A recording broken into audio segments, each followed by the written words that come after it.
제가 오늘 3.1 운동의 발상지인 이 중앙교회에서 여러 원로 목사님들 모시고 제 생각을 말씀드리게 돼서 영광으로 생각합니다. 저는 원래 학자는 아니고 박사도 아니고요. 기업 활동을 주로 해왔고 오랫동안 기업 활동을 하면서 우리나라의 그 정치 경제 문제에 대한 관심이 많아서 그와 관련된 책도 쓰고 강연을 하던 중에 오늘 기회를 주셔서 제가 발표하도록 됐습니다. 화면 좀 띄워주시겠습니까?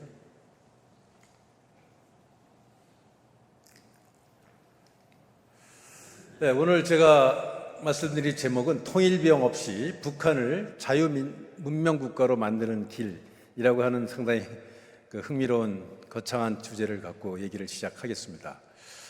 오늘의 주제는 제가 한 2년 전에 쓴 차터 리퍼블릭이라고 하는 제목의 책을 주로 내용으로 하고 있습니다. 차터 리퍼블릭이 상당히 생소한 개념이실 수 있는데요. 그렇게 어려운 개념 아니니까 제가 곧 설명드리겠습니다. 그래서 북한을 어떻게 하면 자유문명 국가로 빨리 바꿀 수 있을까 하는 그런 설계도라고 생각하시면 되겠습니다. 그 얘기를 하기 전에 우리나라 현재 상태에 대해서 제가 약간 먼저 진단을 하고 시작하고요. 그 다음에 우리가 갖고 있는 문제점들, 그리고 그 문제점들을 일거 해결할 수 있는 방안으로서 차터 리퍼블릭, 그 방안을 말씀드리도록 하겠습니다. 그 해법으로 제가 생각하는 게 그 차터 리퍼블릭입니다. 지금 우리나라의 상태가 어떠냐, 특히 앞으로 한 5년 후인 2028년도에는 과연 우리나라 위상이 어떨까에 대한 데이터를 제가 지금 가져왔는데요. 우리나라가 세계 3대 경제 강국이 될 것이다, 이런 전망을 하는 그 데이터가 있습니다. 이게 IMF에서 발표한, 작년 가을에 발표한 앞으로 5년간의 그 프로젝션, 그러니까 예측치인데요. 여기를 보시면은 빨간색이 우리나라의 그 GDP가 성장한 그래프입니다. 여기서 우리 지금 그래프를 보시면 한 5만 불이 좀 넘는 걸로 되어 있는데, 그거는 그 구매력 평가 PPP라는 기준으로 정했기 때문에 그렇습니다. 그래서 지금의 그 실제로 우리가 GDP가 약 1인당 GDP가 3만 5천 불인데 우리나라가 물가가 굉장히 싸고 생활비가 작기 때문에 국제 시장에서 그 구매력 평가 지수 하면 한 5만 불 정도로 평가를 받습니다. 그래서 전 세계 그 평균 그 표준을 맞추기 위해서 구매력 평가 기준으로 GDP를 계산했을 때 화면 좀 띄워주시죠. 보면 한 2010년경에 우리나라가 스페인을 능가했고요.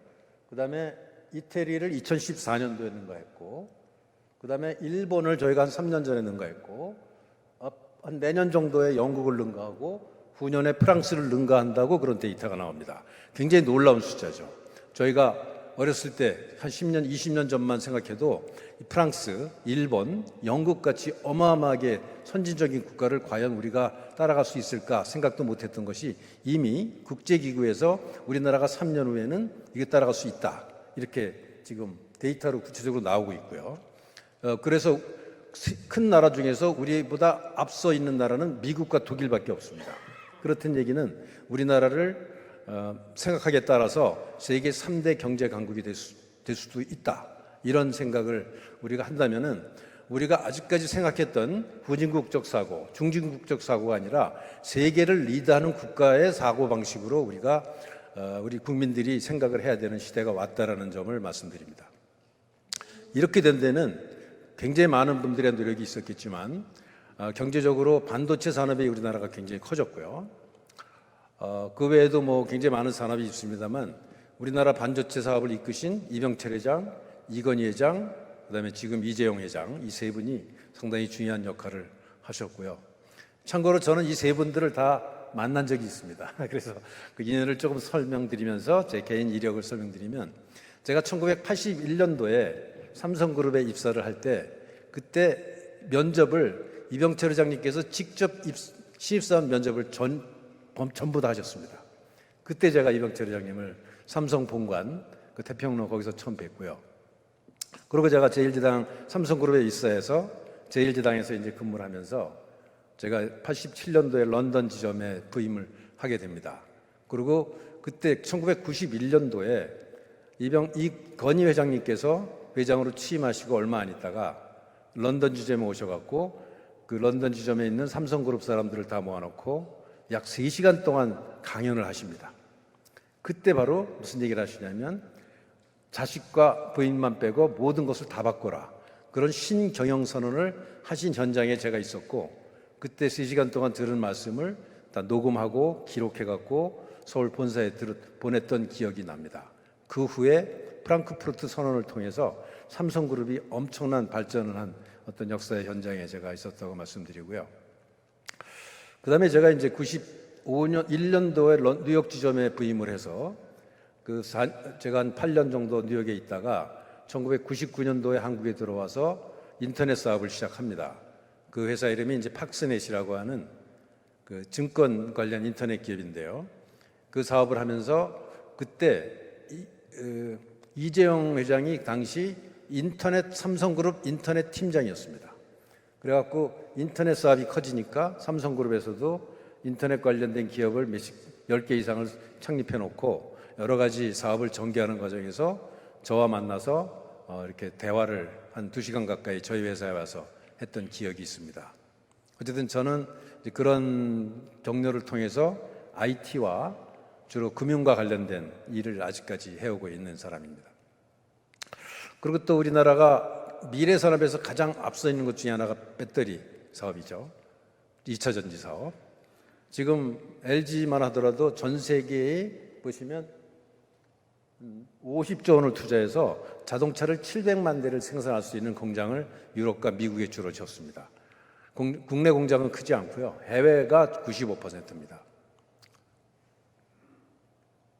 그리고 LG뿐만 아니라 삼성과 SK도 거대한 공장을 짓고 있어서 앞으로 미래의 핵심 산업인 2차 전지에서 특히 그 고급 하이니켈이라고 하는 니켈 농도가 높은 그 고급 배터리 2차 전지에서는 한국이 세계 최강입니다. 중국이 규모는 더 크지만 거기는 품질이 조금 떨어지는 인산철 배터리는 중국이 강합니다. 어쨌든 이런 미래 산업에서 한국이 앞서 있다는 것 때문에 우리나라가 이렇게 경제적으로 발전한다 이렇게 생각할 수 있겠고요. 참고로 이 사진은 제가 2차 전지 관련 사업을 하면서 최근에 찍은 사진인데요. 저 뒤에 제 친구도 하나 나와 있는데 가운데는 그 키스트의 오인환 박사하고 저하고 그다음에 한양대의 그 선양국 박사라는 분이 계십니다. 이분하고 셋이 이제 업무 협조를 하는 찍은 사진인데 이 선양국 박사라는 분은 지금 전 세계에서 2차 전지 관련해서 압도적으로 최고의 기술력을 갖고 있는 분입니다. 그래서 이분의 기술이 LG에도 가고 SK도 가고 포스코에도 가고 지금 2차 전지가 우리나라가 세계 1등이 되는 데는 바로 이런 인재들이 있었기 때문에 가능한 것입니다. 그 다음에 잘 아시다시피 현대차가 지금 전 세계 3등에 올라갈 정도이고 물론 조선도 전 세계 우리나라가 1등이죠. 그 다음에 정주영 회장님 같은 분이 선견력을 가지고 이런 일을 추진해 오셨다. 그 다음에 또 하나는 원자력 분야 이승만 대통령께서 1959년도에 원자력 연구소를 세우시고 외국에 유학을 많이 보내셨습니다. 그 후에 1970년대에 원자력 발전소를 우리 박정희 대통령이 밀어붙이셔갖고 건설하셨고 덕분에 우리나라는 전기값이 세계에서 가장 싸고 그렇기 때문에 제조업 경쟁력이 굉장히 높아졌고 지금 원자력 기술에서는 서방 세계에서는 대한민국이 최고의 기술과 원가 경쟁력을 가지고 있습니다. 어쨌든 이런 그 미래지향적인 산업에서 한국이 가장 앞서 있기 때문에 우리나라가 그렇게 빠른 시간 내에 기존의 선진국들을 능가하는 그런 국가가 되지 않았느냐 이렇게 생각합니다. 그래서 우리나라가 세계 경제 3대 강국이라고 하는 새로운 마음가짐으로 여러분들도 사역도 해주시고 젊은이들을 지도해 주셨으면 좋겠다는 생각을 했고요. 또 하나는 우리나라는 보기에 따라서 세계 군사강국 3대 군사강국이라고 얘기할 수 있습니다. 이것도 좀 어색하게 생각할 수 있는 분이 있고 그리고 국제적으로는 5위 내지 6위라고 말씀들 하시는데 저는 한 3위라고 생각을 합니다. 왜 그러냐면 요즘의 군사는 뭐 군인 수로 되는 게 아니라 국방 무기로 하겠죠. 그래서 K2K 전차가 폴란드에만 7조 원이 수출됐습니다. 최근에. 이게 이제 전차죠. 그 다음에 또 루마니아가 2조, 3조 가까운 돈을 투자해서 우리나라에 자주포를 수입했습니다. 이게 자주포입니다. 이번에 우크라이나 전쟁에서 자주포가 얼마나 중요한지가 지금 드러나고 있죠. 그 다음에 핀란드도 우리나라 자주포를 수입했습니다. 노르웨이도 우리나라 자주포를 수입했습니다. 전 세계 자주포 수출 시장에서 우리나라가 약 60%를 차지할 정도로 엄청난 군사 무기 강국입니다. 그래서 유럽의 소련과 러시아와 국경을 맞닿고 있는 핀란드, 노르웨이, 루마니아, 폴란드가 바로 우리나라 무기로 지금 유럽을 지키고 있다, 이렇게 생각할 수도 있습니다. 그 다음에 아랍에미레이트와 사우디에서 그 천궁이라고 하는 무기를 우리나라에서 수입했습니다. 이게 4조 원어치입니다. 이렇게 생긴 무기인데요. 이거는 날라오는, 음속의 몇 배로 날라오는 미사일을 맞춰서 떨어뜨리는 무기입니다. 대단한 거죠. 이게 우리나라 것이 지금 아랍에미리트와 사우디에 지금 수출됐습니다. 그 다음에 그 옆에 있는 이집트도 우리나라에 전차를 수입했습니다. 그래서 아랍의 평화도 대한민국 무기로 지금 지켜지고 있습니다. 그 다음에 그 호주에서 최근에 그 레드백이라고 하는 장갑차를 3조 원어치나 수입했습니다. 이렇게 생긴 무기인데요. 그 다음에 캐나다가 지금 60조 원어치의 잠수함을 수입하겠다, 이 협상 중입니다. 어마어마한 큰 규모죠. 우리나라가 이렇게 생긴 그 잠수함, 재래식 잠수함이죠. 원자력 잠수함 말고 재래식 잠수함에서는 세계 1등입니다.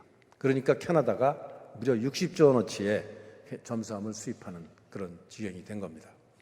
그래서 영연방 국가도 우리나라에 지금 무기를 수입하고, 또 아시아에서도 인도가 우리나라 K9을 수입하고, 필리핀이 우리나라에 전투기 FA-50을 수입하고, 말레이시아도 우리나라에 전투기를 수입하고, 베트남도 우리나라 무기를 지금 수입하겠다 하는 얘기는 바로 이 아시아 주요 국가들이, 중국과 맞서고 있는 아시아 주요 국가들이 우리나라 무기로 무장하고 있다는 것은 엄청난 사건입니다. 그리고 우리나라가 지금 개발하고 있는 그 스텔스 무기인 K-21, 이거는 거의 세계 최고 수준의 군사 폭격기면서 동시에 전투기로 지금 태어나고 있습니다. 게다가 최근에 그 우크라이나 전쟁에서 우리나라의 그 포탄이 약 100만 발 이상 갔을 걸로 보고 있습니다. 간접적으로. 그러니까 이 우크라이나에서 러시아의 침공을 막는 무기가 바로 대한민국의 무기라고 생각하시면 되겠습니다. 그래서 우리나라가 지금 수출만 보면 22년도에 약 한 170억 불, 23년도에 130억 불을 수출하는데, 이 정도면 과연 세계 몇 등일까? 혹시 몇 등인지 아시는 분 계세요? 무기 수출 몇 등? 목사님들 평화를 좋아하시니까 이런 거 관심 없으실지 모르겠는데, 무기 수출이라는 게 그렇게 규모가 크지 않습니다. 대한민국이 실제로 2022년도에 약 1조 원어치 수출했습니다. 그리고 약 10등쯤 했습니다. 전 세계에. 이거 표를 보시면 미국이 1등, 이건 수출 시장입니다. 그 다음에 러시아 2등, 그 다음에 프랑스 해갖고 쭉 내려가서 한국이 10등인데, 작년 올해 이게 확 변해서 우리나라가 2등이 됩니다. 왜냐하면 러시아가 지금 무기가 형편없다는 것이 증명이 됐고, 우크라이나 전쟁에서 중국이 국제적으로 힘을 잃었기 때문에 줄어들면서 우리나라가 이렇게 늘어났습니다. 어쩌면 미국보다 많아지는 거 아니야? 이런 생각이 들 정도로 세계 2등의 무역 수출 국가인데, 무기 수출은 다른 수출, 반도체라든가 선박 수출과는 차원이 다릅니다. 그거의 가치의 5배 이상 된다고 좀 봐요. 왜냐하면 우리의 무기를 수입하는 나라는 우리한테 20년, 30년 동안 부품을 받을 수밖에 없고, 우리와 정치적으로 동맹 관계가 될 수밖에 없습니다. 믿습니다. 그렇다는 얘기는 우리나라가 미국 다음 러시아보다 강한 것이 거의 확실시되고 있고, 중국이 우리나라보다는 군사력은 많고 배나 이런 군사 무기는 많지만 성능에서는 우리나라보다 떨어진다고 생각합니다. 그래서 감히 미국, 중국 다음에 우리나라가 세계 3대 군사 강국이다, 이렇게 저는 개인적으로 생각하고 있습니다. 그래서 우리나라는 중간급 무기 헤게모니를 장악한 국가다. 그리고 한국은 자유진영의 무기창 아스날이다. 이런 자부심을 가지셔도 됩니다. 이렇게 된 데는 잘 아시다시피 그 박정희 대통령의 그 자주국방 노력, 그다음에 포항제철 같은 그 기반 시설, 이런 미사일 백검 사업 같은 것 덕분에 지금 이런 결과를 가져온 것입니다.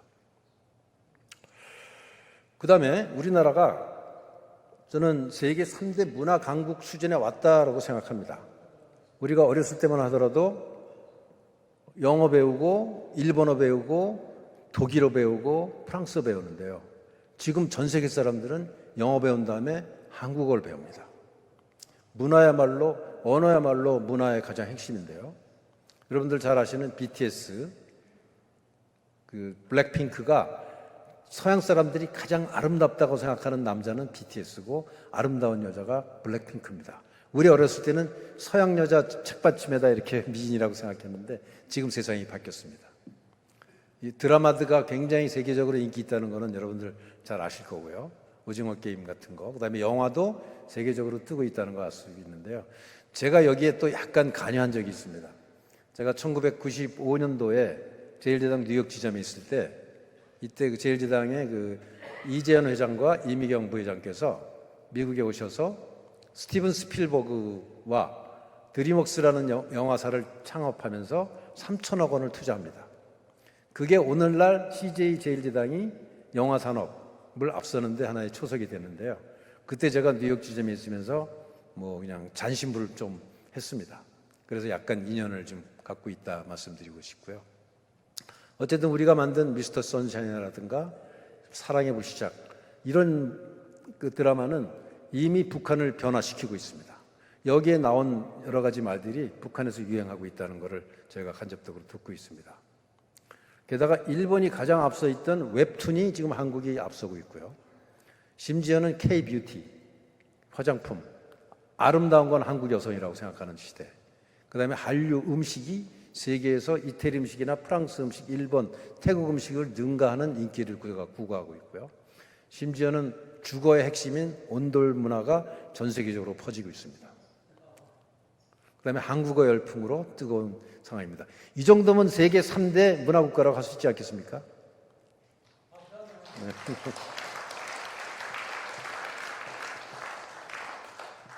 그래서 문화라는 건 참 중요한데요. 여기서 이제 헤게모니라는 단어 여러분들 잘 아시겠지만 안토니오 그람시라고 하는 이태리의 그 공산주의자입니다. 이 사람이 이런 얘기를 합니다. 헤게모니는 비경제적 강제적인 권력이지만 그럼에도 불구하고 권력이다. 집단을 가장 효과적으로 보호하는 기구인 것이다. 이러한 어떤 헤게모니론을 가지고 공산주의자들이 그 일종의 그 거점, 그 이론을 가지고 이제 여러 가지 일을 했습니다만 이 헤게모니라는 것이 상당히 중요한 의미가 있다. 그 안토니오 그람시는 그 당시 파시즘과 대결하기 위해서 그 자기가 속한 공산주의를 그 장악하기 위해서 문화적 헤게모니를 확보해야 된다 이렇게 얘기했는데 지금 대한민국의 문화 헤게모니가 세계를 휩쓴다는 것은 우리나라를 보호하는 데 굉장히 중요한, 우리나라 안보에 중요한 요소라는 것을 간접적으로 설명드린 겁니다. 근데 우리나라가 이런 그 세계적인 3대 군사강국, 문화강국, 경제강국 근처에 왔습니다마는 굉장히 위험한 위기 상황에 지금 닥치고 있다 저는 생각을 하는데요. 세 가지가 있습니다. 그 중에 뭐 중기적으로는 인구 문제 잘 아시겠죠. 단기적으로는 전쟁 가능성, 그 다음에 내부 갈등, 이 세 가지의 문제를 과연 어떻게 해결할 것인가에 대한 게 이제 오늘 주제 중에 하나인데요. 이런 문제를 제대로 해결하지 못하면 모든 것이 5년 후, 10년 후에 물거품이 될 수가 있습니다. 여러분들 다들 아시겠지만 우리나라 작년도에 태어난 인구가 24만 명입니다. 제가 1955년생인데요. 57년부터 70년까지 우리나라 매년 100만 명씩 태어났습니다. 근데 4분의 1로 찐 겁니다. 그 당시 100만 명으로 태어났기 때문에 지금 우리가 5천만 국가가 됐고 세계 3대 국가가 된 겁니다. 근데 그 4분의 1 태어나면 어떻게 될까요? 5천만 국가가 2천만 국가로 줄어듭니다. 과연 그런 인구가 작은 나라가 강국이 될 수 있을까요? 제가 계산을 해보면 한 30년 후에는 지금 청년층이 876만 명에서 220만 명으로 줄어듭니다. 거의 국가가 존속할 수 없을 정도로 줄어듭니다. 군인들이 지금 여러분들 60만 대군이라고 익숙하신데 뭐 군인이 뭐 40대, 50대 갈 수 없으니까 주로 20대라고 생각하면 20대 인구 때문에 한 5년 내로 40만 이하로 줄어들 수밖에 없고 한 20년 후에는 우리나라 군인이 20만 이상 유지할 수가 없습니다.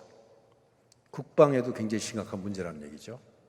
그다음에 초등학교 학생들을 보면 지금 한 250만 명인데 앞으로 한 6, 7년 지나면 150만 이하로 줄을 수밖에 없습니다.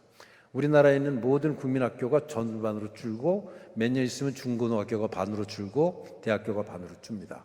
물론 교회 신자들도 더 빠른 속도로 줄겠죠. 근데 우리나라가 그 저출산 예산을 굉장히 많이 썼음에도 불구하고 거의 효과가 있지 않습니다. 뭐 여러 가지 이유가 있겠습니다만은 출생 인구가 우리가 2034년 지금부터 10년 후에는 한 20만 명 이하가 태어날 거로 보고 있습니다. 군인 규모가 절반 이하. 그렇게 되면 지방이 소멸될 것이고 부동산이 가격이 하락할 것이고 노령층이 파산하게 될 것입니다. 생산 인구가 감소해서 제로 성장 시대가 온다는 것은 거의 확실시됩니다. 그래서 2034년경 지금으로부터 약 10년 후에 예상되는 현상은 노인 의료비가 급증해서 의료보험이 파탄될 가능성이 많습니다. 세금이 급증해서 젊은 인재들이 해외로 탈출할 것입니다. 국민연금이 파탄해서 주가가 폭락할 것입니다. 왜 주가가 폭락하냐면 국민연금이 지금 약 한 1,000조 정도 되는데요. 그게 1,700조까지 올라갑니다. 2040년경 되면. 근데 2040년경부터 매년 그 국민연금이 갖고 있는 1,700조의 주식과 채권을 팔아서 국민연금을 지급해야 됩니다. 그게 1년에 무려 120조 원입니다. 국민연금이 120조 원을 매년 매각을 하면 이자율이 급등하고 주가가 폭락할 수밖에 없습니다. 굉장히 심각한 문제죠. 그래서 한 5년 정도 지나면 그런 미래, 암울한 미래를 예상하는 젊은이들이 브레인 드레인, 머리가 빠져나간다는 뜻이죠. 그다음에 탤런트 엑소더스, 인재들이 탈출하는 사건이 올 거라고 봅니다. 그래서 이미 삼성, LG, 현대는 본사를 외국으로 옮겨야 되겠다는 검토를 하고 있습니다. 그 이유가 여러 가지 상속세 규제 문제도 있지만 가장 큰 거는 연구 인력이 부족하다는 거예요. 반도체, 그다음에 2차 전지, 자동차 분야에 연구 인력이 택도 없이 부족합니다. 그게 점점 더 심해지겠죠. 이걸 다 외국에서 해결할 수 있냐? 되지 않습니다. 이 표를 보시면 몇만 명의 인력이 부족합니다. 일자리가 부족한 게 아니라 사람이 부족한 시대가 온 겁니다.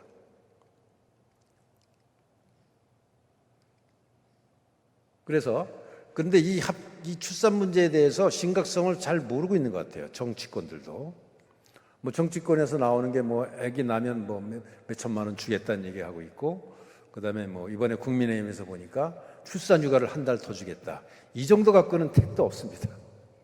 지금 합계 출산율이 0.7입니다. 작년에. 그 얘기는 뭐냐면 여성이 평생 0.7명 낳는다는 얘기예요. 평균적으로. 그런데 합계 출산율이 2.1명이 되면 인구가 유지됩니다. 0.7명이라는 얘기는 3분의 1이 줄어든다는 얘기예요. 1세대마다. 지금부터 30년 후에는 8만 명 태어난다는 얘기입니다. 그리고 또 30년 지나면 우리나라는 10,000명 태어난다는 얘기예요. 국가가 소멸하는 겁니다. 그래서 지금 합계 출산율을 1.0으로 올려야 되겠다 주장하고 있는데 그래봐야 12만 명 태어납니다. 이건 안 되죠. 획기적인 정책이 필요한 겁니다. 그래서 저는 합계 출산율을 2.5로 올려야 된다. 아기를 셋씩 낳도록 해야 된다는 겁니다. 이거가 되지 않으면 국가가 소멸하는 게 분명합니다. 그런데 이 위기의식이 아직은 약한 것 같아요. 정치권들은 이번에 선거에 이기는 것만 관심 있지 10년 후, 20년 후의 생각을 거의 못하고 있습니다. 이런 역할을 교회가 해주셔야 되는 거죠. 또 하나는 이제 전쟁에 관한 얘기인데요. 이것도 상당히 심각한 문제인데 최근에 금년 들어서 김정은이 대한민국은 제1적대국이고 불변의 주적이다, 이런 얘기를 처음으로 했습니다. 대한민국 남조선 혹은 뭐 남쪽 것들 뭐 이렇게 얘기하다가 처음으로 지금 대한민국이라는 나라 이름을 쓰기 시작했고요. 그다음에 조국 통일 3대 헌장을 저 탑을 철거했습니다. 김일성이 만든 애지중지하던 원칙을 폐기한 거죠. 자주적으로 평화적으로 민족끼리 통일하겠다. 이게 바로 1970년도부터 지금까지 끌어온 김일성의 유훈입니다. 이걸 깼다는 것은 굉장히 중요한 변화라고 생각을 합니다. 그래서 김정은은 기회가 온다면 대한민국을 초토화하겠다, 이런 얘기를 하고 있는데, 또 시진핑은 2027년까지 타이완을 침공하겠다. 그런데 일본은 중국이 대만을 침공하면 일본은 즉각 참전하겠다. 중국과 대만과 일본이 전쟁하면 우리나라가 피할 수 있을까요? 전쟁에 휘말리지 않을 수 있을까요? 시진핑 앙숙이 트럼프가 돌아오니 한반도는 풍전등화다. 도골은 중국이 타이완을 침공하면 트럼프가 한국을 총알바지로 내몰 것이다. 이것이 전문가들 얘기입니다. 애써 피하는 사람들이 많습니다만 우리나라가 전쟁 위험에 가까이 있다는 것을 부인할 수는 없습니다. 이재명 민주당 현재 대표가 최근에 이런 얘기를 한 게 굉장히 흥미로운데요. 혹시 전쟁 나는 것이 아닌지 불안하다, 최근에 한 얘기입니다. 또 한 얘기는 당장 내일 전쟁이 나도 이상하지 않은 상황이다. 뭔가 이상한 느낌이 있죠. 근데 이 사람은 이런 얘기 또 했습니다. 아무리 더러운 평화라도 이기는 전쟁보다 낫다. 과연 이게 맞는 말일까요? 우리가 전쟁을 피해서 일제 30년, 6년 동안 더러운 평화를 유지하면서 그런 참혹한 일을 견뎌왔습니다. 과연 그런 더러운 평화가 좋은 건지, 제대로 전쟁을 억제하고 이기는 전쟁을 준비해야 될 건지는 자명하다고 저는 생각합니다. 그래서 지금 세계는 우크라이나 전쟁, 유럽 전쟁, 아랍 전쟁, 그 다음은 동남아, 대만, 남진아에 한반도 전쟁이 있을 것이라고 전망하는 사람들이 많습니다. 그래서 이런 굉장히 어려운 위기가 있고요. 또 하나는 내부의 내파가 저는 있다고 생각하고, 우리 내부에 굉장히 심각한 문제가 있다고 개인적으로 생각합니다. 이건 뭐 사람에 따라 좀 다르긴 하겠지만, 저는 개인적으로 우리나라의 내부적으로 가장 심각한 문제는 좌우 대결도 아니고 동서 대결도 아니고, 저는 부정선거 문제라고 생각합니다. 뭐 이걸 믿지 않는 분도 많이 있습니다만 저는 100% 확신을 하고, 이미 2년 전에 수많은 증거를 보고 책에다 썼고, 황교안 총리라든가 안상수 같은 분이 대통령 출마하신 분들이 부정선거 증거를 가지고 말씀하셨습니다. 그다음에 김경재라는 분과 또 유명하신 장기표라는 분도 굉장히 많은 증거를 가지고 부정선거를 주장하고 계십니다. 그다음에 민경욱 의원이 4년째 지금 노력을 하고 있고, 그다음에 공병호 의원도 굉장히 많은 노력을 하고 있고, 지금 책을 5권이나 썼습니다. 부정선거에 대한 증거를 낱낱이 숫자적으로 밝혔어요. 거기 보면 2020년 4월 15일 날 21대 국회의원 선거에서 당선된 민주당 의원 180명 중에서 30명은 가짜다. 이게 아주 숫자로 정확하게 표현하고 있습니다. 저는 그 수학과 통계와 데이터에 입각해서 사업을 하는 사람이기 때문에 이게 왜 정확한지 알고 있습니다. 근데 이거는 좌우 문제 아니고 지역 감정 문제 아니고, 이건 국가의 근본을 흔드는 문제입니다. 근데 만약에 국회의원 30명이 가짜라면 그동안 이번 국회에서 만든 법들도 다 가짜인 거죠. 그럼 그 법에 의해서 피해받은 사람들은 뭔가요? 국가의 근본이 흔들리는 문제입니다.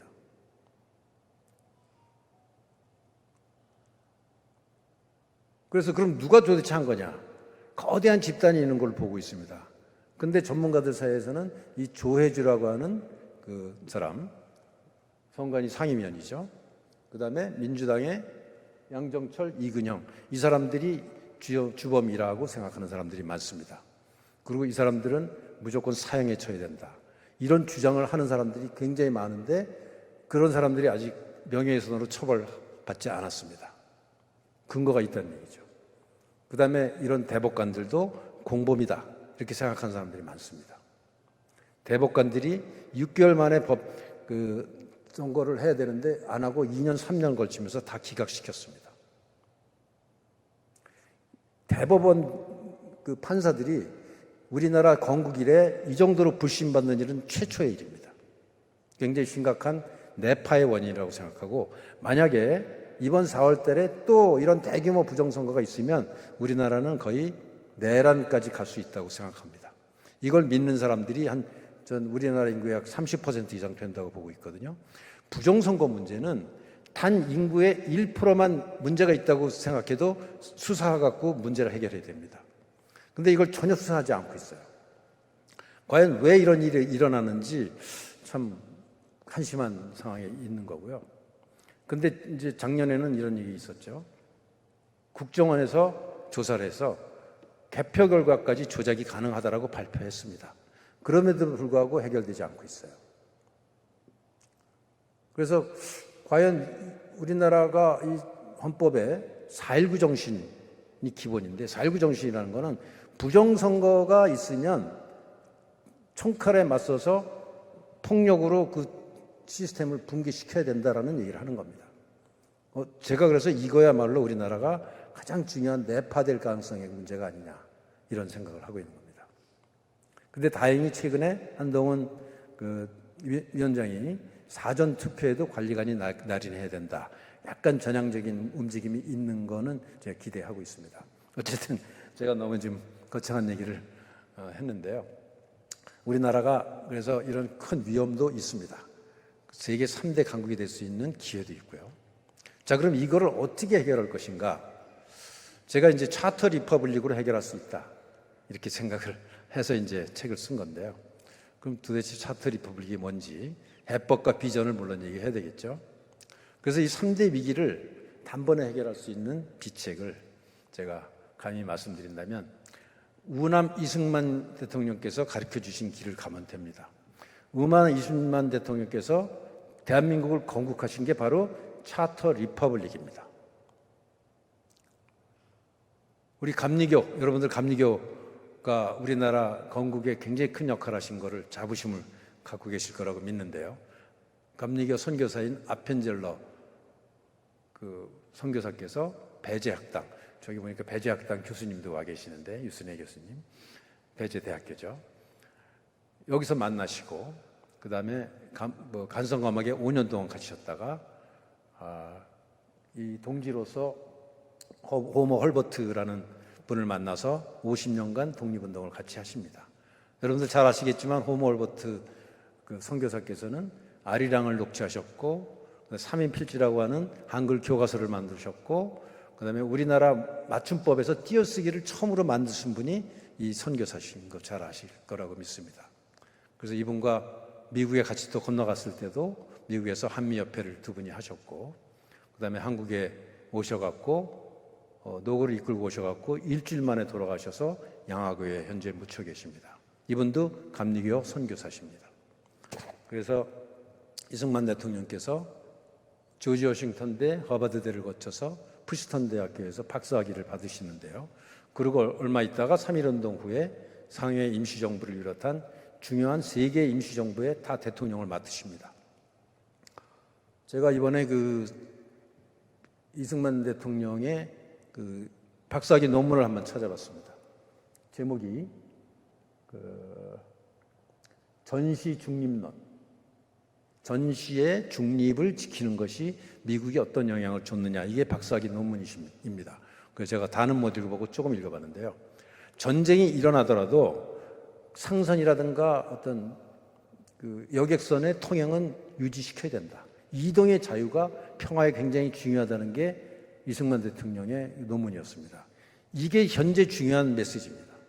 남진아에서 통행의 자유를 중국이 막고 있는 것이 세계 평화를 깬다는 메시지가 이미 이승만 대통령께서는 1912년도에 박사학위 논문을 쓰셨습니다. 근데 이게 뭐와 연결되어 있냐면 평화, 영구적 평화를 과연 어떻게 만들 것인가에 관한 책이 임마누엘 칸트께서 쓰신 적이 있어요. 18세기입니다. 95년도에. 이분이 세계, 그 당시는 왕정국가, 봉건국가, 임페리얼, 그러니까 그 제국주의 국가 시대인데 무슨 말씀하냐면은 공화국, 리퍼블릭, 바로 차터 리퍼블릭을 얘기하는 겁니다. 리퍼블릭을 만들고 그 다음에 국제적인 인권을 보장하고 이동의 자유를 보장하는 국제기구를 만들고 제국주의적인 침략 전쟁을 하지 못하게 하면 영구적인 세계 평화가 이루어질 수 있다, 이런 얘기를 쓰십니다. 그런데 이승만 대통령이 하신 맥락과 굉장히 가깝습니다. 지금 우리가 대한민국의 평화를 이 원칙에 의해서 세우면 되는 겁니다. 그리고 잘 아시겠지만 이승만 대통령께서는 공산당 당부당이라는 글을 1923년도에 쓰십니다. 그래갖고 이미 공산당이 얼마나 위험한지를 깨닫고 그걸 평생 실천하셨고요. 근데 이 당시만 하더라도 러시아 혁명이 끝나갖고 전 세계 지식인들이 이 공산당에 물들었던 그 시절입니다. 그리고 1941년도에 재팬 인사이드 아웃이라고 하는 책을 쓰십니다. 일본의 내막, 일본이 곧 전쟁을 일으킬 것이다, 이걸 예언한 책인데요. 그로부터 6개월 후에 일본이 진주망을 폭격합니다. 그래갖고 미국에서 이승만 대통령이 거의 예언자적 위치를 갖게 되시는 겁니다. 그리고 1945년도 귀국하셔갖고 1948년도에 우리나라를 건국하시는 일을 하십니다. 그리고 농지개혁을 성공적으로 하시고요. 전 세계에서 가장 성공적인 농지개혁 덕분에 오늘 우리나라가 있다고 생각합니다. 그 다음에 전쟁을 맞이해서 UN 기구를 통해서 우리나라 전쟁 문제를 해결하셨고, 그 다음에 전쟁이 끝나자 한미 상호 방위종합을 통해서 이 방위종합 덕분에 우리나라가 그 이후에 70년간 평화를 누렸습니다. 아주 드문 평화의 시기를 바로 한미 상호 방위종합을 이승만 대통령이 그야말로 억지로 끌어내신 겁니다. 그런데 이승만 대통령님의 그 업적 중에 여러 가지가 있습니다만 제가 두 가지 숫자를 오늘 갖고 왔는데요. 하나는 그 문맹률을 획기적으로 낮추셨습니다. 그때 학교를 엄청나게 많이 만드셨어요. 국민학교, 중학교, 고등학교, 대학교, 그리고 학교를 만드는 사람들에 대해서는 굉장히 많은 특혜를 주셨습니다. 그래서 우리나라가 사립학교가 굉장히 많고 교회도 학교를 그때 많이 세웠죠. 전 세계적으로 우리나라처럼 문맹률이 이렇게 빠르게 없어진 나라는 없습니다. 그리고 이 바로 문맹률이야말로 경제발전, 문화발전의 핵심이라는 것이 다른 나라 사례도 보면 알 수 있죠.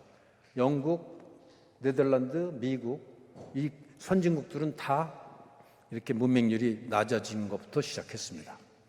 그런데 물론 세종대왕의 그 한글 덕분이기도 했지만 불과 15년 만에 문맹률이 80%에서 20%까지 떨어졌다는 것은 성인 교육도 굉장히 많이 했다는 걸 증명하는 겁니다.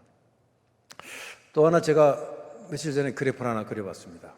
이승만 대통령이 독재자다, 이런 주장하는 사람들인데 과연 독재자인지 아닌지 제가 숫자로 보여드리겠습니다. 역대 국민 직선으로 한 대통령에 당선할 때 득표율입니다. 이승만 대통령께서는 52년도에 75%, 56년도에 70%, 60년도는 경쟁자 돌아가셔서 100% 득표를 얻었습니다. 지금은 상상하기 어렵죠. 그 후에 박정희 대통령은 대개 한 46%에서 53%, 노태우 대통령 36%, 김영삼 42%, 김대중 40%, 노무현, 이명박, 박근혜 다 48, 49, 50, 문재인 41%, 윤석열 49%로 당선됩니다. 과연 70%, 100%, 80%로 당선된 대통령, 국민 직선제에서 대통령을 독재자라고 얘기할 수 있습니까? 엄청나게 국민들로부터 존경받고 업적을 만드신 분이라는 것이 이 숫자로 증명될 수 있을 거라고 생각합니다. 최근에 그 건국전쟁이라는 영화가 지금 방영되고 있죠. 혹시 보신 분 계신가요? 많이 보셨나요? 다큐멘터리 영화 중에서 획기적인 지금 어제까지 43만이 봤습니다. 어마어마한 지금 바람이 불고 있고요. 여러분들도 직접 보시고 주변에 많이 권해주시면 많은 생각이 바뀌실 거라고 생각합니다. 그래서 자, 우리나라의 문제들, 그다음에 북한 문제를 어떻게 해결할 것인가. 우남 이승만께서 남한을 식민지에서 갓 태어난 우매한 사람들, 문맹률이 80%인 나라를 자유민주 국가를 만들고 여성한테 참정권을 주고 직접 국민들이 투표를 하게 하고 상권 분립이라는 걸 만들어내고 일반 대중 교육을 만들어내고 이런 것이 바로 완전히 새로운 제도를 접목한 바로 차터 리퍼블릭인 것입니다. 그럼 차터 리퍼블릭이라는 단어가 도대체 뭐냐? 제가 이 책 제목을 차터 리퍼블릭이라고 썼을 때 이 단어가 얼마나 쓰이고 있나 하고 구글을 찾아봤어요. 그랬더니 없었습니다. 그 얘기는 차터 리퍼블릭이라는 단어는 잘 쓰이지 않는 단어였어요. 근데 저는 굉장히 중요한 개념이라고 생각해서 이 책에다 이제 제목으로 삼았는데요. 차터라는 뜻은 헌장이라는 뜻입니다. 헌법이라는 뜻도 있습니다. 영국의 1215년도에 마그나 카르타, 그 카르타가 차터라는 뜻입니다. 그 민주주의의 초석이 된 어떤 헌장이죠.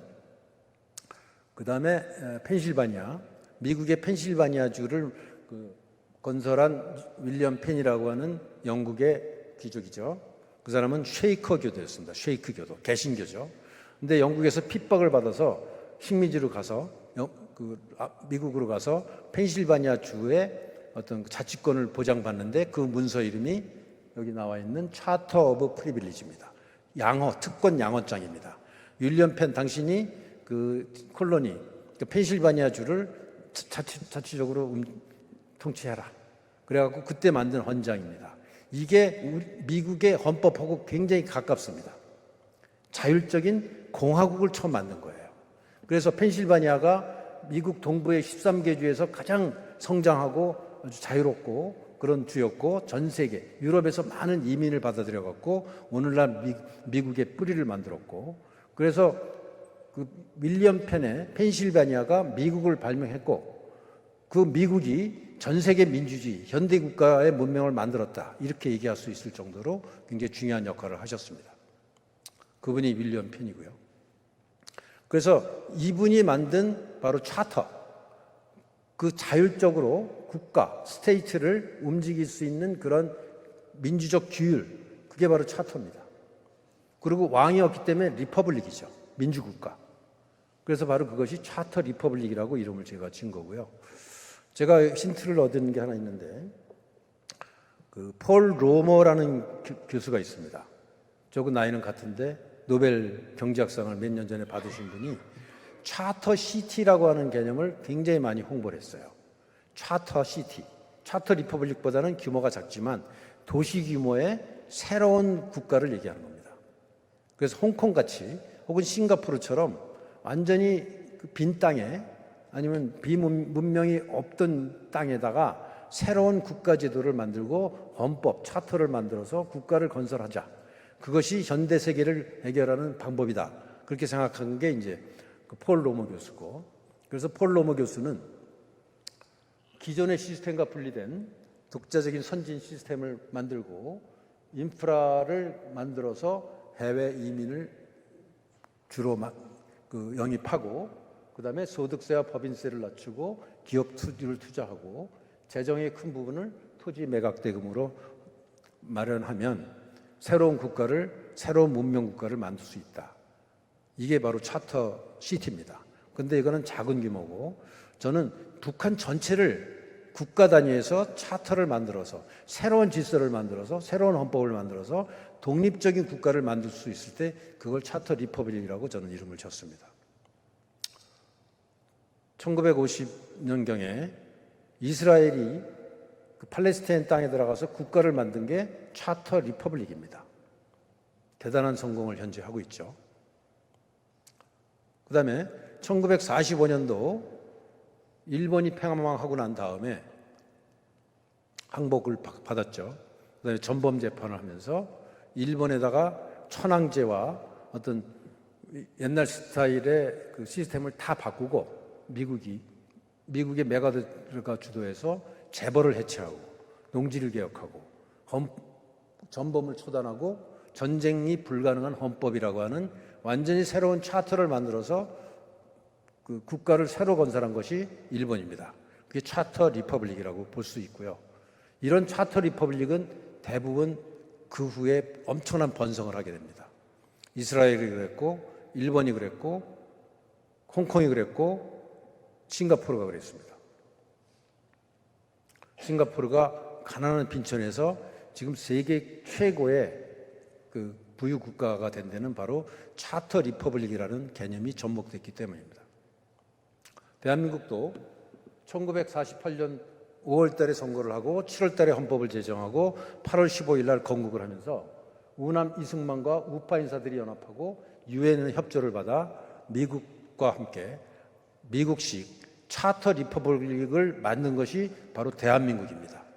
대한민국이 차터 리퍼블릭으로 탄생했기 때문에 오늘의 번성이 있었다고 저는 역사를 이렇게 해석해보자라는 저의 일종의 가설입니다.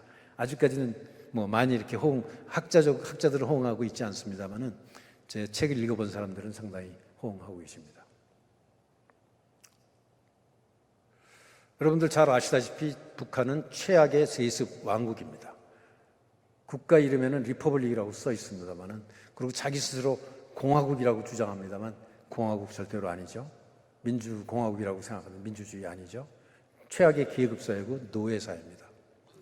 20만 명의 강제수용소에 있고 매년 2만 명씩 죽고 있습니다. 강제수용소에서 50년간 100만 명 이상 살육한 제노사이드 국가입니다. 인종학살 국가입니다. 종교적 학살 국가입니다. 북한 체제는 종교 체제라고 볼 수 있죠. 그래서 이 문제를 과연 우리가 어떻게 볼 것인가에 대해서 우리가 오늘의 이제 핵심 주제인데요. 독일식으로 흡수합병하면 어떨까? 이게 우리나라 이제 우파 분들이 많이 생각하시는데, 야, 그럼 비용도 많이 들고 갈등도 많이 생길 텐데 어쩌지? 저는 좋은 방법 아니라고 생각합니다. 그다음에 그럼 남북 두 체제로 그냥 평화롭게 그냥 각자 살아. 저는 이거는 인간으로서 용납해서는 안 된다고 생각합니다. 그래서 제가 주창하는 방법은 북한이 독립적인 자유민주국가로 스스로 발전하게 하는 차터 리퍼블릭을 만들자. 물론 김정은 정권을 무너뜨려야 되겠죠. 거기에 우리가 일본이 무너지고 나서 대한민국이 차터 리퍼블릭을 만들었듯이, 자유민주적인 헌법을 만들었듯이 북한의 현재 정권을 무너뜨리고 스스로 자유민주국가를 만들 수 있는 헌법을 만들고 스스로 민주국가를 만들어가는 과정에서 남쪽 사람들이나 미국 사람들이나 서양 사람들이 도와주면 되지 않느냐. 이미 우리는 1945년부터 48년 사이까지 그런 경험을 해봤지 않느냐. 그리고 그 위에 발전 과정을 우리가 했기 때문에 우리의 이런 경험과 노하우와 우리의 자본력과 기술력을 가지고 북한을 도와준다면 북한이 20년, 30년 안에 남한만큼 다 잘 수 있게 될 것이고 혹은 그보다 더 잘 살 수 있게 될 것이다. 근데 그것이 흡수합병해갖고는 안 되고 오히려 독자적인 국가로서 남한보다 더 좋은 시스템을 설계해서 들어갈 수 있다라고 생각하는 게 바로 차터 리퍼블릭이라고 하는 개념입니다. 그럼 통일 비용이 과연 얼마나 들 것인가? 제가 이 책을 쓰면서 통일 비용에 관해서 굉장히 많은 그 자료를 봤습니다. 근데 독일은 대개 한 2천조 원 들었습니다. 한 20년에 걸쳐서 1987년도에 베를린 장벽이 무너지고 그 통일의 어떤 그 후폭풍을 없애는데 약 20년 걸리는데요. 1년에 100조씩 들어왔습니다. 지금은 아마 더 들 겁니다. 근데 우리는 남북 격차가 더 심하기 때문에 더 심각하겠죠. 그래서 3천조 든다는 분석도 있습니다. 근데 저는 계산을 해봤습니다. 통일비용 남쪽에서 한 푼도 지원하지 않고 만들 수 있다라는 결론에 다다랐습니다. 그러기 위해서 이거를 계산하기 위해서 제가 엑셀 데이터를 30만 개 데이터를 가지고 40년 경제개발 계획을 제 혼자 작성해 봤습니다. 그랬더니 없이 할 수 있다라는 결론에 다다랐습니다. 그리고 북한이 해방된 후에 북한은 곧 무너질 거라고 보고요. 그럼 어떤 체제가 될 것인가? 중국식으로 개방 정도만 하면 되지 않아? 저는 그렇지 않다고 생각합니다. 중국의 시스템은 이미 망했습니다. 한국식 어때? 한국식도 괜찮긴 하지만 여러분들 아시다시피 한국도 문제가 많잖아요. 어차피 새로운 국가를 만드는데 이승만 대통령께서 자, 우리 상권 분립하자. 그다음에 농지 개혁하자. 이런 새로운 시스템을 도입했듯이 이제는 한국식보다 더 좋은 시스템을 접목할 수 있는 기회가 있습니다. 그래서 한국뿐만 아니라 전 세계에서 가장 좋은 제도를 혼합해서 새롭게 국가를 설계하자. 이게 바로 차터 리퍼블릭입니다. 그렇게 되려면 지금 우리가 그 통일론으로 생각했던 게 일국 이체제가 주류였어요. 나라는 하나인데 북한은 공산체제, 남한은 민주체제로 하자. 이게 1971년 박정희 대통령 시대에 이율학과 김일성이 합의한 그 원칙이 아직까지도 최근까지 이루어진 게 바로 남북이 통일은 하자. 그렇지만 각각 따로 살자. 이국가 하자는 거였고, 흡수 통일이라는 거는 일국가 일체제로 하자. 이런 얘기입니다. 근데 그거는 너무나 부작용이 많기 때문에, 비용이 많이 들기 때문에 제가 주장하는 거는 일체제 이국가로 하자. 체제는 다 같이 자유민주 시장경제국가로 간다. 그렇지만 국가는 따로 갈 수 있다. 당분간. 미국이 여러 주로 이루어졌고 주마다 다른 제도가 있듯이 그렇지만 하나의 나라이듯이 우리가 당분간 북한을 더 좋은 제도를 설계해서 만들어 나가되 우리의 기술과 자본과 인력을 지원해서 하면 북한이 오히려 더 좋은 나라가 돼서 북한이 더 좋아지는 것을 보고 남한도 변할 수 있다. 이런 역발상을 할 수 있다는 게 바로 차터 리퍼블릭의 개념입니다. 그래서 저는 책에서는 북한이 어떤 식으로 무너지는지 제가 시나리오를 소설처럼 쓴 내용이 좀 있습니다만은, 이때 이제 가장 중요한 것 중에 하나는 북한이 붕괴됐을 때 이게 쿠데타가 일어날지 내란이 일어날지 폭동이 일어날지 붕괴됐을 때 우리가 가장 걱정하는 것은 중공이 밀려 들어와서 친중 정권을 만드는 겁니다. 그랬을 때 저는 우리나라 대통령이 이런 얘기를 해야 된다고 생각합니다. 대한민국 헌법 3조에는 한반도 전체와 부속도서는 대한민국 땅이기 때문에 만약에 북한의 급변 사태가 있더라도 중국이 한 발짝이라도 북한 땅에 들어오면 대한민국에 대한 선전포고로 보고 우리가 응징하겠다. 이런 각오를 대통령이 발표해야 된다고 생각합니다. 그렇다면 감히 중국이 북한에 못 들어올 거다. 이런 준비를 우리가 할 수 있어야 된다고 생각합니다. 우리의 무기 체제로는 충분합니다. 그래서 저는 북한에 우리 국군이 다 들어가서 여러 가지 피해가 생기는 것보다는 유엔사가 들어가고 그다음에 유엔 사령부가 들어가고, 그래서 우리가 유엔 사령부가 지금 있는데 지난 정부에서 유엔 사령부를 해체하려고 했었죠. 문재인 정부가. 근데 유엔 사령부가 있다는 것이 얼마나 큰 다행인지 모릅니다. 근데 유엔 사령부가 어려움이 있다면 유엔 사령부는 미국이 주도하니까 또 유엔 사령부가 또 따로 있습니다. 그런 방법도 있다고 저는 생각을 합니다. 그래서 우리 국군이 북한에 진주하는 것보다는 국제기구를 통해서 북한 스스로 발전할 수 있는 그 기반을 만들어주는 데 만족하는 것이 훨씬 더 부작용이 적다라고 저는 생각을 해봤습니다. 그래서 북한에 과연 그 통일 비용이 제로라고 제가 주장을 했는데 확실히 그런지 제가 지금부터 좀 설명드리겠습니다. 이게 제가 그 엑셀로 만든 30만 개 데이터, 인구, 그다음에 산업별 데이터, 그다음에 이런 거 쭉 데이터를 일부 제가 보여드리고 있는 건데요. 주택을 얼마나 줘야 되고, 그러니까 주택을 예를 들면 이런 겁니다. 우리나라 지금 동탄이 한 30만 인구가 살고 있는 세계 최첨단 신도시입니다. 광교도 그렇고. 그런 걸 북한에 80개를 줘야 됩니다. 2,400만이 살기 위해서. 그렇다면 남한보다 훨씬 더 싸게, 아마 우리나라는 평당 건축비가 한 800만 원 정도 되는데 북한은 300만 원이면 충분합니다. 게다가 땅값이 제로입니다. 2억이면은 여기 서초동에 우리나라 30억 아파트를 북한에는 2억, 3억이면 지을 수 있습니다. 땅값이 제로이기 때문에 그렇습니다. 건설비가 획기적으로 작기 때문에 그렇습니다. 그렇다면 모든 물가가 다 싸집니다. 그래서 이 숫자는 잘 안 보이시겠지만 제가 수많은 데이터를 지금 만든 건데요. 북한 전체를 과연 어떻게 개발할 것인가, 제 개인적으로 한번 해봤고, 도시를 어떻게 개발할 것인가, 택지 분배를 어떻게 할 것인가. 우리나라가 갖고 있는 그 택지 문제는 굉장히 심각하죠. 그래서 저는 북한 같은 경우는 지금 전체 토지가 국유기지이기 때문에 모든 국민들이 자기가 살 수 있는 토지 비용은 공짜로 해주자. 국가가 공짜로 빌려주고 죽을 때 반납하면 되지 않느냐. 그러면 주거 비용이 획기적으로 싸집니다.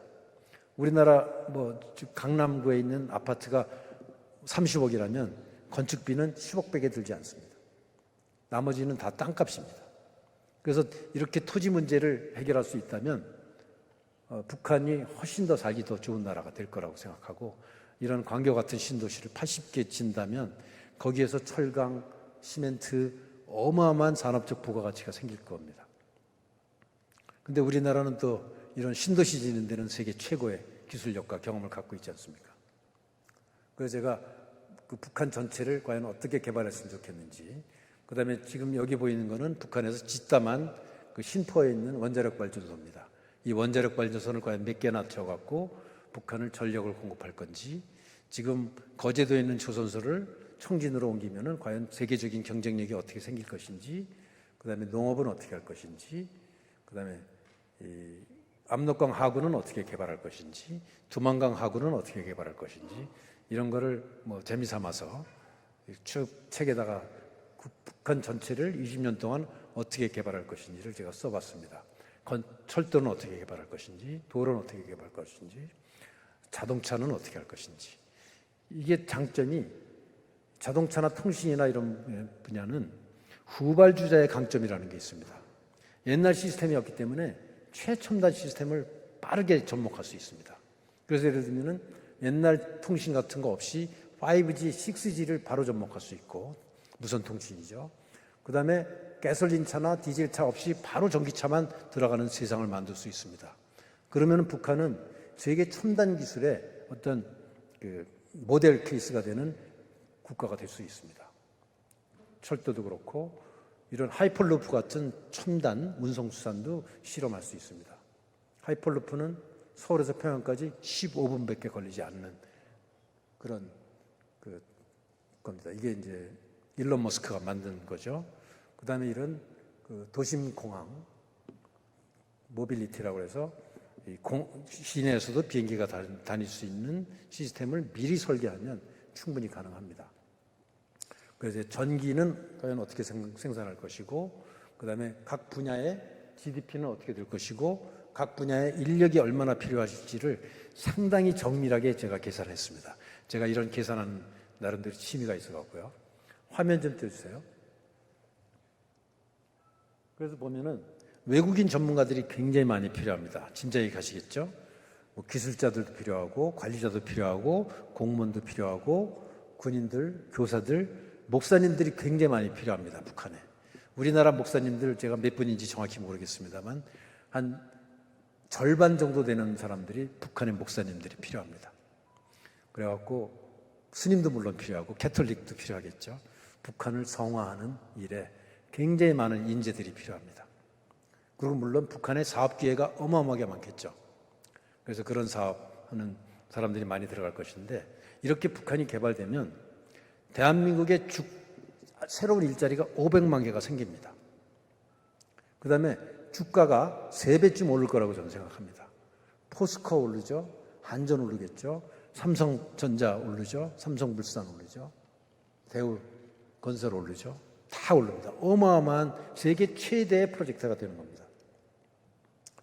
그래서 제가 이걸 여러 가지 계산을 해본 결과, 그럼 국가 예산을 과연 얼마나 쓰게 될 것이고, 국가가 과연 그 예산을 어떻게 확보할 것인가를 이제 종합적으로 만드는 그래프인데요. 보면 재난소득이 필요하고, 의료복지가 필요하고, 행정예산, 교육예산, 국방예산, 그다음에 경제투자, 토지조성비용, 도로 같은 인프라, 이렇게 하는데, 제가 계산을 해보니까 초기에는 한 100조 정도 매년 필요합니다. 이 정도면 적당합니다. 그러다가 나중에 이제 200조 정도가 이제 필요한데요. 북한을 개발하려면 독일이 매년 100조 필요했던 거와 비슷합니다. 근데 돈이 이렇게 들어가는데 과연 이 돈을 어떻게 확보할 거야? 지금 과거의 통념은 이 중에 상당 부분을 남한에서 세금을 더 많이 내갖고 지원해야 돼, 이렇게 생각했는데 그렇지 않은 방법이 있다는 겁니다. 우리가 흡수통이라면 지원해야 됩니다. 1년에 100조씩. 근데 흡수통일하지 않고 당신들이 우리나라 1960년대, 70년대 발전한 모델을 배워갖고 해. 우리가 자본 대주고 기술 대주고 인력 대줄게. 그러면 자금이 하나도 필요하지 않다는 게 이제 저희 계산인데요. 제가 계산을 해보니까 우선 초기에는 화폐를 발행할 수 있습니다. 독립국가는 화폐 발행할 수 있죠. 흡수통이라면 화폐 발행 못합니다. 남한 화폐 써야 되니까. 근데 독자적인 국가는 화폐를 발행할 수 있습니다. 근데 독자적인 국가니까 국채를 발행할 수 있습니다. 그게 GDP에 각각 50%씩 발행할 수 있어요. 게다가 그 다음부터는 토지 대금을 어마어마하게 받을 수 있습니다. 공장 지어야 되죠. 발전소 지어야 되죠.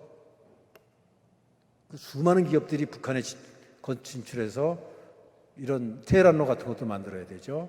판교 같은 것도 만들어야 되죠.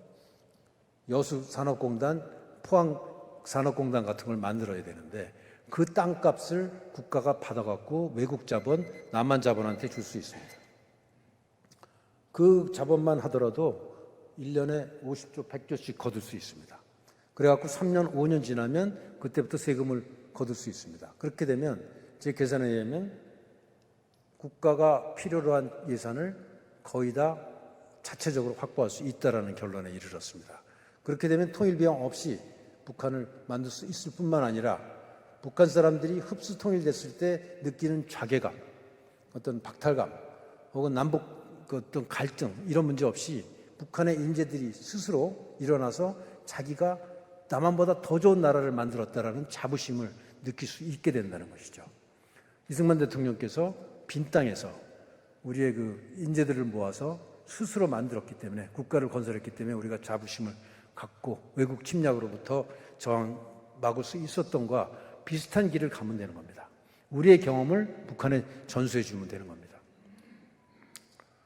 저는 사실 이것이 이론적으로만 생각한 게 아니라 실제로 제가 2007년, 8년도에 병난도 프로젝트라는 프로젝트를 해본 경험이 있습니다. 그래서 제가 그 당시 북한의 연백효냐를 서울시만한 땅을 북한으로부터 사서 그 땅을 홍콩 같은 걸 만들겠다라는 프로젝트를 한 3년간 진행한 적이 있습니다. 그래갖고 북한의 핵심 인사들을 여러 번 만나서 협상까지 한 경험이 있기 때문에 제가 이 책을 쓰게 된 계기가 있는 거고요. 그래서 자유민주 두 개 국가를 한반도에다 만들면 과연 어떻게 될까? GDP가 2배 늘어나고 인구가 8천만이 넘어갑니다. 그리고 한국보다 더 좋은 시스템을 만들어서 북한에서 성공시켜서 남한이 북한을 보고 오히려 배워서 더 좋은 국가를 만든다면 세계 2대 강국이 된다라고 저는 생각을 합니다. 이때는 독일을 능가할 수 있고 일본 능가할 수 있습니다. 그래서 선진 제도를 새로 도입해야 된다는 거죠. 제가 아까 보여드린 그 세계 GDP 숫자에서 우리나라보다 잘 사는 나라가 몇 개 있습니다. 작은 국가들이죠. 스위스와 타이완입니다. 이 나라의 장점들이 몇 가지 있습니다. 이런 장점도 우리가 안 가진 장점, 이 두 나라의 특징은 직접 민주제를 한다는 겁니다. 국민이 직접 법을 만들고 법을 폐지합니다. 이게 강국의 조건 아니냐 이렇게 생각했고, 이런 제도를 북한에서 한번 우리가 생각해 보자는 거죠. 또 우리보다 또 획기적으로 잘 사는 나라가 싱가포르와 아일랜드가 있습니다. 아일랜드와 싱가포르가 어떻게 이렇게 잘 살았느냐? 싱가포르는 토지 제도를 잘했습니다. 주택의 80%가 공공주택입니다. 북한도 그렇게 하겠다는 생각하는 거죠. 그 다음에 부패가 거의 없죠. 여러분들 잘 아시다시피. 그 다음에 아일랜드가 어떻게 획기적으로 빠른 시간 내에 이렇게 세계 최고로 잘 사는 나라가 됐느냐. 법인세를 낮추고 전 세계 그 기업들이 들어와서 일할 수 있도록 하는 그런 제도를 했습니다. 북한도 그렇게 개발하면은 오히려 남한보다 더 잘 살 수 있는 세계적인 좋은 모델을 모은다라는 차터 리퍼블릭이라는 개념을 실현할 수 있다 이렇게 생각한 겁니다. 그래서 제가 그 외에도 여러 가지 준비했습니다만 그게 이제 여러 가지 제도를 과연 어떻게 선택할 것인가에 관한 제 나름대로 생각이고요. 제가 이제 그래서 그러면 과연 북한이 저거 언제 무너져갖고 언제 저걸 해? 차터 리퍼블릭. 그런 질문들을 저한테 많이 하세요, 사람들이. 내년에 될 수도 있지만 10년 걸릴지도 모르잖아. 그리고 과연 북한이 무너졌을 때 우리가 그걸 잘할 수 있을 것 같아? 전 세계적인 성공 사례도 없는데? 그래서 제가 새로운 프로젝트를 하나 구상을 했습니다. 그게 이제 보고 차터 시티라고 하는 개념인데, 그러면 남한의 특정 지구의 땅에다가 우리가 차터 시티 개념을 한번 만들어 보자. 그래갖고 제가 선정한 이 프로젝트 자료를 만들어서 지금 세계 자본가들하고 지금 대화를 시작했는데요. 여기 투자해라.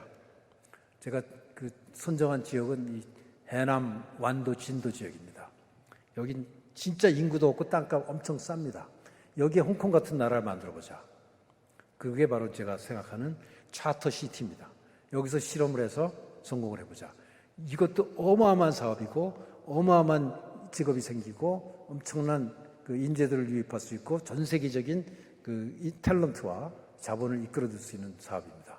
제가 그 구상한 자료인데 혹시 궁금하신 분들은 제가 자료를 드리겠습니다. 그래서 국내에서도 이런 실험을 할 수 있다. 중국에서 홍콩에서 실험을 한 성공 결과로 심천을 만들고 상해에 경제특구를 만들듯이 대한민국이 새로운 변화가 필요한 시점에 정치권들한테 맡길 것이 아니라 이런 새로운 프로젝트를 통해서 대한민국을 변화시키자. 대한민국이 지금 윤석열 정부가 3대 개혁을 하고자 하는데 전혀 못하잖아요. 교육개혁 못했죠. 연금개혁 못했죠. 노동개혁 못했습니다. 기존 시스템 갖고는 굉장히 어렵습니다. 오히려 저런 특구에서 그 실험을 통해서 성공한 것을 배울 수 있다라는 저는 생각을 합니다. 그래서 이제 했고요. 그래서 낙후된 호남에 차터 스테이트를 개발하면 서울만한 도시가 거기에 생기는 겁니다. 목포 아래 해남 지역에. 거기서 실험을 성공하면 북한 전체를 그렇게 만들 수 있다라는 꿈 같은 얘기를 제가 생각을 해봤고요. 그래서 우리는 새로운 파라다임의 새로운 개념을 생각하는 국가가 되어야 된다. 이런 말씀을 드리고, 마지막으로 제가 인공지능을 가지고 여러분들께 메시지를 하나 전달하는 것을 하나 좀 제작을 해봤는데요. 친애하는 감리교 사목자 여러분, 날이 승만은 1895년 20세의 나이에 감리교 선교사 아펜젤러 박사가 세운 배제학당에 입학하여 32세의 감리교 선교사인 호머 헐버트 박사를 스승으로 만났습니다. 이후 나와 헐버트 박사는 50년간 대한 독립운동을 함께한 동지였습니다. 대한민국의 건국 정신은 개신교 사상에 기초한 차터 리퍼블릭입니다. 공산 독재 왕조 국가를 무너뜨리고 노예 상태의 우리 민족을 구원하고 북한을 남한처럼 자유 민주 독립 국가 차터 리퍼블릭을 만드는데 감리교 사역자 여러분의 역할이 소중합니다. 40년을 황야에서 헤매던 이스라엘 민족 여호수아에게 나타난 여호와 하나님께서 말씀하셨습니다. 여리고성을 돌면서 소리치라. 그리하면 성이 무너질 것이다. 그러자 여리고성이 무너졌고 유대 민족은 젖과 꿀이 흐르는 가나안 땅에 들어갈 수 있었습니다. 북한과 전 세계를 향해 소리치십시오. 노예를 해방시켜라. 학살을 중단하라. 핵무기를 버리고 전쟁 위협을 중단하라. 자유와 인권을 보장하라. 그리하면 성벽이 무너질 것입니다. 그리고 지금 방영되고 있는 영화 건국전쟁을 모든 감리교 신도가 보도록 독려하십시오. 북한을 해방시키는 길에 감리교가 어떤 역할을 하는지 하늘에서 지켜보겠습니다. 이상 마치겠습니다. 감사합니다.